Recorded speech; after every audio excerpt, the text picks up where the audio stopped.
Assalamualaikum warahmatullahi wabarakatuh. Halo semuanya, perkenalkan saya Flora Yuliana dengan NIM 0504 1182328007. Mahasiswi Program Studi Peternakan jurusan Teknologi dan Industri Peternakan Fakultas Pertanian Universitas Sriwijaya.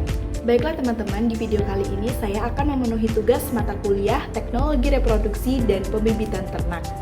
Tugasnya adalah menggambar masing-masing perbedaan alat reproduksi dari ternak betina. Yang pertama,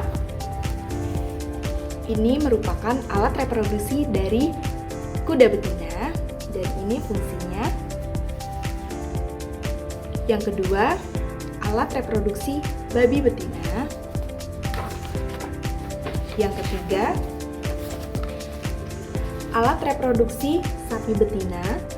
Yang keempat, alat reproduksi domba betina. Dan yang terakhir, alat reproduksi ayam betina.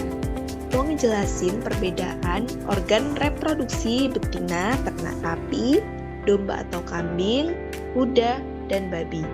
Yang pertama itu ada ovarium. Bisa kita lihat perbedaan ovarium dari masing-masing jenis ternak. Yang pertama itu bentuk ovarium dari ternak sapi. Bentuknya oval seperti kacang almond dengan diameter 3-5 cm. Untuk domba bentuknya sama, cuman ukurannya relatif lebih kecil dengan diameter sekitar 1-2 cm. Ovarium kuda berbentuk unik seperti ginjal, dan ovarium babi berbentuk khas seperti buah anggur karena memiliki banyak folikel. Yang kedua, oviduct. Untuk ternak sapi, memiliki banyak lekukan dengan panjang 20-30 cm, bermuara di ujung tanduk uterus. Sama seperti bentuk oviduct sapi, tetapi ternak domba memiliki ukuran yang lebih kecil, yaitu 12-15 cm. Untuk kuda, oviduct relatif lebih pendek dan lebar, tidak berlekuk seperti babi, dengan panjang 15-20 cm. Dan untuk ternak babi, oviduct-nya sangat berlekuk-lekuk seperti untaian tali kusut, panjang sekitar 15-30 cm.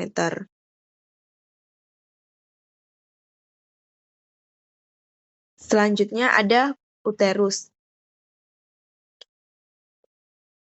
Uterus sapi berbentuk huruf V tipe bikornis, yakni korpus uteri badan uterus lebih pendek dan kornea uteri tanduk uterusnya lebih panjang.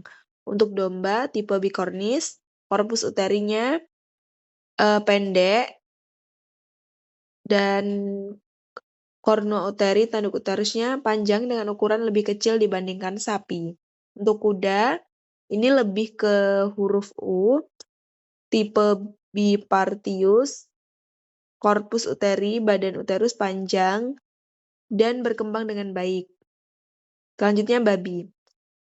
Tipe bikornis, korpus uteri badan uterus pendek dan kornea uteri tanduk uterus sangat panjang dan berlekuk-lekuk. Selanjutnya ada serviks. Pada ternak sapi, serviks memiliki lipatan cincin yang tebal dan saling bertautan, yang disebut cincin anulus. Pada domba, serviks memiliki cincin anulus tetapi lebih kompleks dan berliku-liku seperti spiral. Pada kuda, serviks pendek dan lunak tanpa memiliki cincin anulus. Pada babi, perbedaannya sangat terlihat karena serviks pada babi memiliki tonjolan interdigitasi seperti bantalan saling mengunci seperti ulir. Yang terakhir ada vagina. Ukuran relatif panjang dan lurus, berfungsi sebagai tempat deposisi semen pada ternak sapi. Pada ternak domba, ukurannya lebih pendek dan lurus. Pada ternak kuda, ukurannya sangat panjang dan luas, dan panjang dan lebar. Nah, di sini bisa dilihat teman-teman alat kelamin luar dari ternak sapi, domba, kuda, dan babi. Untuk ternak sapi sendiri, vulvanya panjang dan memanjang secara vertikal. Pada ternak domba, bentuk vulvanya sama, cuman bentuknya lebih kecil, dan pada kuda, ukuran vulva relatif panjang dan vertikal. Pada babi, bentuk pulvanya terbalik, ujung dorsal runcing dan ventralnya membulat. Selanjutnya di sini ada perbedaan organ reproduksi ternak ruminansia dan ternak unggas. Yang pertama itu ovarium. Pada ternak ruminansia memiliki sepasang ovarium, sedangkan pada ternak unggas hanya memiliki satu ovarium yang berfungsi hanya sebelah kiri.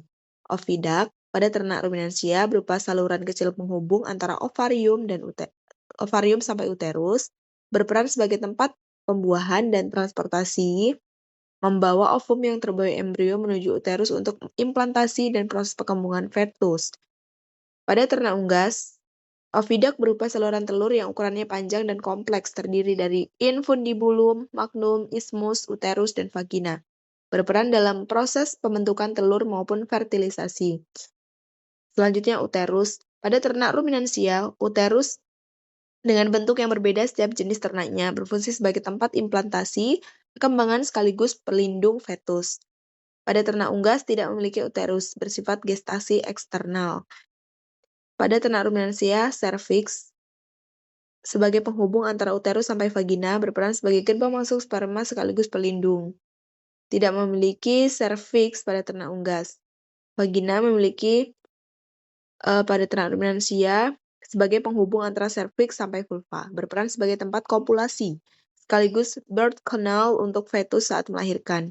Pada ternak unggas memiliki vagina sebagai bagian akhir yang dilewati telur sebelum dikeluarkan melalui kloaka, berfungsi sebagai tempat penyimpanan sperma. Dan terakhir, alat kelamin luar pada ruminansia berupa vulva sebagai pintu pertama masuknya penis selama perkawinan, sebagai birth canal saat melahirkan, dan sekresi urin. Pada ternak unggas, berupa kloaka, berperan sebagai sekreta atau dikenal sebagai muara tiga saluran, sistem pencernaan, yakni feses, sistem urinari, dan sistem reproduksi telur.